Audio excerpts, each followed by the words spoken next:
यह कहानी ओशो की कई महत्वपूर्ण कहानियों की संग्रह में से एक है जो मैं आपको सुनाने जा रहा हूं। कृपया इसे ध्यानपूर्वक सुने। ओशो कहते हैं कि एक सम्राट के दरबार में एक आदमी ने आकर कहा कि मैं स्वर्ग से कपड़े ला सकता हूं, वह भी सिर्फ आपके लिए। उस सम्राट ने कहा, स्वर्ग के वस्त्र सुना नहीं कभी, देखे नहीं कभी। उस आदमी ने कहा, मैं ले आऊंगा उन्हें, फिर आप देख भी सकेंगे और पहन भी सकेंगे, लेकिन बहुत पैसे खर्च करने पड़ेंगे, कई करोड़ों रुपए खर्च हो जाएंगे, क्योंकि रिश्वत की आदत देवताओं तक पहुंच गई है। जब से ये दिल्ली के राजनीतिज्ञ मर मर कर स्वर्ग पहुंच गए, तब से रिश्वत की आदत भी वहां तक पहुंच गई। वहां भी रिश्वत जारी हो गई है, क्योंकि देवता कहते हैं हम आदमियों से पीछे थोड़ी रह जाएंगे। और यहां तो 5 रुपए की रिश्वत चलती है, वहां तो करोड़ों रुपयों से नीचे बात ही नहीं होती, क्योंकि देवताओं का लोक है। सम्राट ने कहा, कोई बात नहीं, लेकिन धोखा देने की कोशिश मत करना। करोड़ों रुपए देंगे तुम्हें, लेकिन भागने की कोशिश मत करना, नहीं तो मुश्किल में पड़ जाओगे।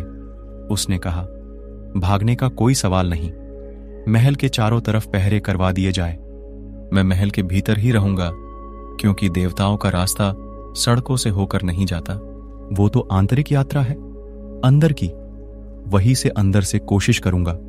उस आदमी ने 6 महीने का समय मांगा और 6 महीनों में कई करोड़ रुपए सम्राट से ले लिए। दरबारी हैरान थे और चिंतित थे, लेकिन सम्राट उनसे कहता था, घबराओ नहीं, घबराने की बात क्या है, रुपये लेकर जाएगा कहां, महल के बाहर।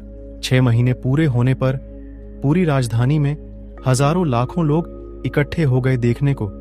वह आदमी ठीक समय 12 बजे जो उसने दिया था। फिर वह आदमी एक बहुमूल्य पेटी लिए हुए महल के बाहर आ गया।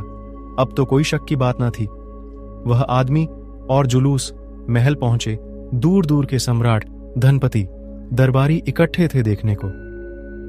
उस आदमी ने पेटी को एक तरफ रखा और कहा, ये ले आया वस्त्र, अब आप मेरे पास आ जाइए, मैं देवताओं के वस्त्र दे दूं, आप पहन लें। महाराज ने पगड़ी दी। उसने पगड़ी को उस पेटी में डाल दी, वहां से खाली हाथ बाहर निकाला और कहा, महाराज, यह पगड़ी दिखाई पड़ती है? हाथ में कुछ भी नहीं था। महाराज ने गौर से देखा और उस आदमी ने कहा, ख्याल रहे, देवताओं ने मुझसे कहा था, ये पगड़ी और कपड़े सिर्फ उसी को दिखाई पड़ेंगे जो अपने ही बाप से पैदा हुआ हो। उस सम्राट ने यह सुनते ही कहा, हां हां, दिखाई पड़ते हैं, क्यों दिखाई नहीं पड़ेगी, बड़ी सुंदर पगड़ी है, ऐसी सुंदर पगड़ी न तो कहीं देखी है न कहीं सुनी है। दरबारियों ने सुना किसी को भी पगड़ी दिखाई नहीं पड़ती थी, होती तो दिखाई पड़ती, लेकिन दरबारियों ने देखा इस वक्त यह कहना कि नहीं दिखाई पड़ती व्यर्थ ही अपने मरे हुए बाप पर शक पैदा करवाना है। हमें इससे क्या फायदा है, पगड़ी से हमको क्या लेना देना। वह भी तालियां बजाने लगे और कहने लगे, धन्य महाराज, धन्य, पृथ्वी पर ऐसा अवसर कभी नहीं आया, ऐसी पगड़ी कभी देखी नहीं गई। एक एक आदमी अपने मन में सोच रहा था कि बड़ी गड़बड़ बात है, लेकिन उन्होंने देखा कि सारे लोग कहते हैं कि पगड़ी है, तो उसने सोचा कि हो सकता है अपने बाप गड़बड़ रहे हो, लेकिन यह किसी से कहने की बात नहीं है। अपने भीतर जान लिया, वो ठीक है। अपना राज अपने घर में रखो, जब सारे लोग कहते हैं तो ठीक ही कहते होंगे। जिसको जितना डर लगा वह और लाइन से आगे आकर कहने लगा, वाह महाराज, धन्य है, क्योंकि उन्हें लगा कि कहीं पास के लोगों को शक न हो जाए कि ये आदमी थोड़े धीरे धीरे बोलता है। सम्राट ने देखा कि जब सारा दरबार कह रहा है तो समझ गया वो कि अपने पिता गड़बड़ रहे होंगे। अब कुछ बोलना ठीक नहीं, जो कुछ हो, कपड़े हो या ना हो, स्वीकार कर लेना ही ठीक है। पगड़ी पहन ली उसने, जो कि थी ही नहीं। एक एक वस्त्र उसका छीनने लगा, वो नंगा हो गया। आखिरी वक्त रह गया, तब वो घबराने लगा। ये तो बड़ी मुश्किल बात है, कहीं कपड़े मालूम नहीं होते, बस एक अंडरवियर रह गया, अब यह भी जाता है। और उस आदमी ने कहा, यह लीजिए महाराज, अब ये देवताओं का अंडरवियर पहनिए, इसको निकालिए। अब वो जरा घबराया। यहां तक तो गनीमत थी और दरबारी हैं कि ताली पिटे जा रहे हैं कि महाराज कितने सुंदर मालूम पड़ रहे हैं इन वस्त्रों में। उस आदमी ने महाराज से धीरे से कहा, घबराइए मत महाराज, सभी को अपने बाप की फिक्र है, जल्दी निकालिए नहीं तो झंझट हो जाएगी, लोगों को पता चल जाएगा। उन्होंने जल्दी से अंडरवियर निकाल दिया, क्योंकि यह तो बड़ा घबराहट का मामला था। वो बिल्कुल नंगे खड़े हो गए और दरबारी तो नाच रहे खुशी में कि धन्य हो महाराज, जबकि एक एक आदमी को राजा नंगा दिखाई पड़ रहा था। लेकिन अब कोई उपाय नहीं। रानी भी देख रही है कि राजा नंगा है, लेकिन कुछ कह नहीं सकते। वह भी तालियां पिट रही हैं कि महाराज इतने सुंदर आप कभी दिखाई नहीं पड़े। और तब उस आदमी ने कहा, महाराज, देवताओं ने मुझसे कहा था कि जब यह वस्त्र महाराज पहन ले तो उनकी शोभा यात्रा निकाली जानी चाहिए। राजधानी में लोग आपकी प्रतीक्षा कर रहे हैं। रास्ते के किनारों पर हजारों लाखों लोग खड़े हैं। वे कहते हैं हम महाराज के दर्शन करेंगे। रथ तैयार है, आप कृपा करके सवार हो जाएं। अब बाहर चलिए। अब महाराज और भी घबराए। अब तक तो कम से कम दरबारी थे, अपने मित्र थे, परिचित थे, घर के लोग थे, और अब ये नया झंझट। उस आदमी ने राजा के कान में कहा, घबराइए मत, आपके रथ के पहले ही एक डुगडुगी पिटती चलेगी और खबर की जाएगी कि ये वस्त्र उसी को दिखाई पड़ेंगे जो अपने ही बाप से पैदा हुए।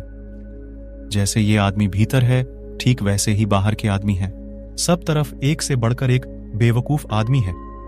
आप घबराइए मत, और अगर आपने इनकार किया कि मैं बाहर नहीं जाता हूं तो लोगों को आपके पिता पर शक हो जाएगा। राजा ने कहा, चलो भाई, एक बार आदमी झंझट में पड़ जाए तो कहां निकले यह बताना मुश्किल है। जो आदमी झूठ में पहले ही कदम पर रुक जाए वह रुक सकता है, बच सकता है। जो 10-5 कदम आगे चल जाए उसके लिए मुश्किल हो जाती है। लौटना भी मुश्किल, आगे जाना भी मुश्किल। उस बेचारे गरीब सम्राट को नंगा जाकर रथ पर खड़ा होना पड़ा। उसके सामने ही डुगडुगी पिटने लगी कि ये वस्त्र महाराज के सुंदर वस्त्र देवताओं के वस्त्र है। ये वस्त्र उन्हीं को दिखाई पड़ेंगे जो अपने ही बाप से पैदा हुए हों। और सबको वस्त्र दिखाई पड़ने लगे। एकदम प्रशंसा होने लगी। गांव में खबर तो पहले ही पहुंच गई थी। ये सब लोग तैयार होकर आए थे कि अपने बाप की रक्षा करनी है और वस्त्र भी देखने थे। वस्त्र तो दिखाई नहीं पड़ते थे। राजा नंगे थे, लेकिन सारा जन समूह कहने लगा कि ऐसे सुंदर वस्त्र सपने में भी कहीं नहीं देखे। लेकिन कुछ छोटे बच्चे अपने बापों के कंधों पर चढ़कर आ गए थे। वो अपने बाप से कहने लगे, पिताजी, राजा नंगा है। उनके पिताजी ने कहा, चुप ना समझ, अभी तेरा ज्ञान कम है, अभी तेरी उम्र कम है। ये बातें अनुभव से आती हैं, बड़ी गहरी बातें हैं। जब मेरी उम्र का हो जाएगा तब अनुभव मिल जाएगा, तब तुझे वस्त्र दिखाई पड़ने लगेंगे। ये बड़े अनुभव से दिखाई पड़ते हैं। जो बच्चे चुप नहीं हुए उनके बापों ने उनका मुंह बंद करके पीछे खिसक गए, क्योंकि बच्चों का क्या भरोसा, आसपास के लोग सुन ले कि उस आदमी के लड़के ने यह क्या कहा है। हमेशा भीड़ के भय के कारण हम असत्यों को स्वीकार करके बैठे रहते हैं, जिसको हम सत्य मानकर बैठे हैं। क्या वह सत्य है, या फिर भीड़ का भय है कि चारों तरफ के लोग क्या कहेंगे। चारों तरफ के लोग जो मानते हैं वही हम भी मानते हैं।